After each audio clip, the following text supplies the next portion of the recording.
Greetings, everyone. This is Rhonda Rawlings, and I am so honored to be here at the historic Mountain View Baptist Church, where Pastor Stacy Mills is the pastor. And I have the pleasure of being with the lovely Kiersten Mills, who is Pastor Mills' daughter, along with Miss Jacqueline Mills. How are you? I'm doing well. How are you doing? I am doing great. So, Kiersten, you grew up in Greenville. Yes, born and raised. Awesome. Talk to us a little bit about your journey in Greenville. When I say born and raised, literally born and raised, I went to elementary school at Oakview Elementary, middle school at Beck Academy, Jailman High School, where I served as the vice president for all throughout my matriculation there. And then, yeah, I graduated 2018 and then branched out and went to Spelman. Awesome. And we want to say congratulations because you are a recent graduate of Yes. Spelman College. So, congratulations on that. Thank you. Thank you so much. I graduated with a bachelor's in sociology, magna cum laude, and I did it a year early. Wow. So, Wow. Definitely dedicated. And you are so intentional about what you're doing. I know that you have a desire to work in the fashion industry, and you've already started working while you were in school. You started a magazine there. yes, so I kind of made a space for Black women's voices in editorial fashion with my magazine called Looks the Mag. It was just kind of a cool way to document Black fashion trends before they get co-opted by the mainstream media. And I had a lot of fun with it. I'm still actually planning a relaunch while I'm home. Wow. Now, I had an opportunity to talk to Kiersten's dad, Pastor Stacy Mills, about a week ago. And we talked about, how we have to realize every breath is a blessing. And so I know for you that that last year was a challenge for you. Can you talk a little bit about what occurred as you neared graduation? Sure, yes. So, beginning of the year, my grandmother actually passed away. After that, around March, I started experiencing some things with my health. I actually collapsed at my job. I was working at the Prisma Health COVID-19 vaccination clinic at the time, and I collapsed while at work. And I've since been diagnosed with idiopathic severe aplastic anemia. I just got that diagnosis maybe beginning of September. So March, it was kind of up in the air, kind of what's going on with my health. And I would go to the doctor's office every week. I collapsed. The day I collapsed, I had a hemoglobin of 3.5. And just for those who don't know what a regular hemoglobin should be like, it should be 15. Right.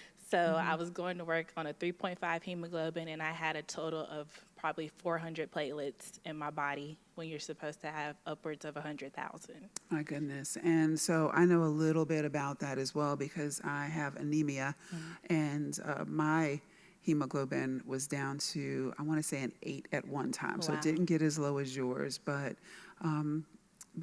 so after that happened and after that diagnosis, can you talk to us, first of all, about what that diagnosis means? So idiopathic severe aplastic anemia, it's a big, lofty term, but I'll break it down. Idiopathic just means that we don't really know where it came from. It just kind of occurred. The severe part just means it's very serious.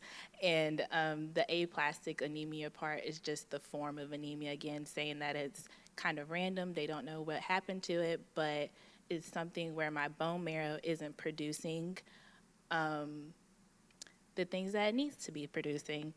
And yeah, that's just it in the simplest terms. Okay. And so what is your path from here? There are treatments that you need to go through every week, correct? So before I had my official diagnosis, I would go to the Bilo Children's Cancer Center at Prisma every week, and I would get probably 2 units of platelets and 2 units of blood. And I did that even in the midst of me completing school and graduating. My doctors would just be like, please rest, Kiersten. But I just didn't know how serious everything was. School was kind of keeping me going. Summer came, I graduated, and the doctor's visits kept having to happen. And I was still living my life. Like, I would go to, like, before my 21st birthday, I was actually in the hospital getting platelets and blood before we took our road trip to Florida. So little things like that, I just had to adjust my life around what is going on with my body.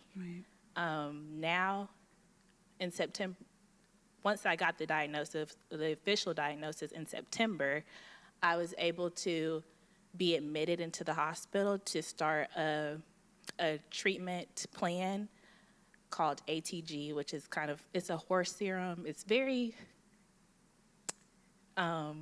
weird, so to say, but it's supposed to attack my bone marrow and tell my T cell, my white blood cell, sorry Take your guys. time. It's supposed to attack my bone marrow and kind of tell my white blood cells that there is nothing wrong with the bone marrow, so kind of like reset it itself. So I was in the hospital for about 9 days, and I've always been healthy. And throughout that process at the hospital, that's really the only time where I was like, I'm not well. Okay. That's when I realized that I need to listen to my body and be fully present with myself. Yes. And I do find too, and you're so young, you're just 21 years old. Right. But a lot of times we as women will keep pushing ourselves. We might notice Definitely. something a little bit different with our bodies, but we'll continue to keep pushing. And we tend to take care of so many other things and so many other people before we just really look inward and say, you know what, I need to stop and take care of myself and heed what my body is telling me. Right. But first, before we go on, I have to talk about just your spirit and your courageousness, because you were in ICU taking final exams. Yes, I was. So did your faith, I'm sure your faith played so much in how strong you are and how, you know, that push to just keep going. Definitely. It was being in the ICU and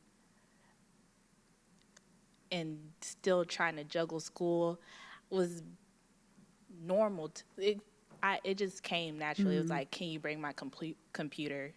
And then it wasn't until maybe now or a few weeks ago where it's like, that's kind of bizarre that I had the push to keep going. Right. And I think that push was God giving me some type of distraction from making it something that that instead of making it something that, one second, guys. So a diagnosis like that could make you want to stop, make you want to end. But with being in school and still having things to look forward to, like graduation or just being really excited for a course. If you know me, you know I'm a little bit of a nerd. So I was just really excited to be learning stuff still. So those distractions that he gave me were essential to me being as strong as I was through the process, because that, looking back, that's a lot. Right. And I think too that, you know, God knows us before we know ourselves. He Right. knows us as we're forming in our mother's womb, and he knows everything that we're going to go through. So he knows the things that he needs to put inside us to keep us going forward. So first, we Exactly. just want to say, so proud of you, and Thank we're you. praying for you constantly Thank you. through this precarious time.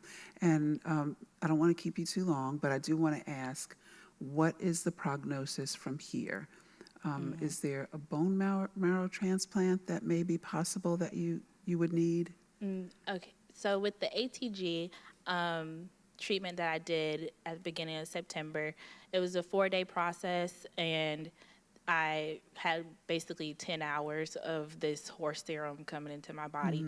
And I experienced everything from chills, rashes, high blood pressure, headaches, you name it, just being uncomfortable all around, weight gain, all of this stuff. But essentially, it's supposed to be in lieu of a transplant. Okay. We see if it's actually effective 3 months from now, so in December.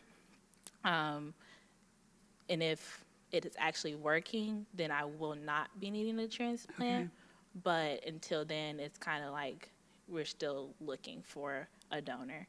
And the really tough part about that is that being an African American female, there aren't really a lot of matches. My brothers were not even close to being a match. Right.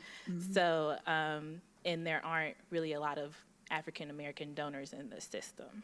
So it may just be kind of a lengthy process, but Yeah. And with that being said, I do want to encourage everyone out there, please consider becoming a donor. You can find out more information on it. There's an organization called Be the Match that you can go to find out more information.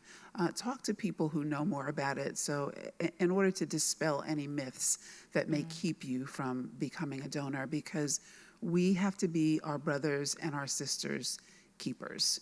And this is one way that we can help, not only Kiersten, but so many other people. And I know there's an opportunity to help you as well as other people through blood donation. Yes. So talk to us about how the community can help, because I know so many people want to.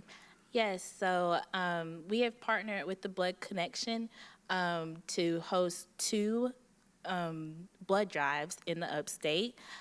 One will be at USC Upstate Spartanburg campus from 10 to 3 o'clock on the October the 28th. And then one will be right here at Mountain View Baptist Church from 10 to 2 o'clock on the 30th of October. So, yeah, I'm really excited about those. And I hope everybody can just come out and have a good time. It'll also be kind of a festival environment, but also helping a good cause. Now, your blood might not go directly to me, but it will go to someone who's in need. I sit in the Children's Cancer Center with people all the time getting the same treatment as me. So it's definitely worth the poke. It's not that bad Most of a poke. definitely, it is it's worth not. the poke. And from what I understand, anyone who donates that day with your blood type, that blood would go directly to you, I believe. Oh, yes. So if you're A positive. Right. It will go to you. So we really want to encourage people to come out once again, October 28th from 10 a.m. to 3 p.m. at USC Upstate. And once again on October 30th from 10 a.m. to 2 p.m. right here at Mountain View Baptist Church. I really would like to ask anyone who is listening to us today to please say a prayer for Kiersten, and as she said, so many other young people that are going through diseases right now and illnesses. When you have your treatments done, you're at the cancer center. Yes. So you do see those other young people that are going through as well. So prayers are needed. Your blood donation is needed, and please consider becoming a donor. Specifically maybe a bone marrow donor, should Kiersten need that in the future, but we're going to pray that you don't. So thank you so much, everyone, for watching. We're going to have this up, I'm sure, on Mountain View Baptist Church Facebook page. I'll share it to my page. I'll also share information about the upcoming events on October 28th and October 30th. Kiersten, is there anything else you'd want the listening audience to know? Yes. I just want to say thank you to everybody who's been supporting me, especially with this being my actual first time telling what's going on publicly or even in detail like I have. It's been tough, but with you all support and you all just loving on my family, it's been that much easier. So I'm really just so appreciative of everyone. And yeah, thank you. Thank you. Thank For you, real. Kiersten. Thanks so much, everyone, for watching.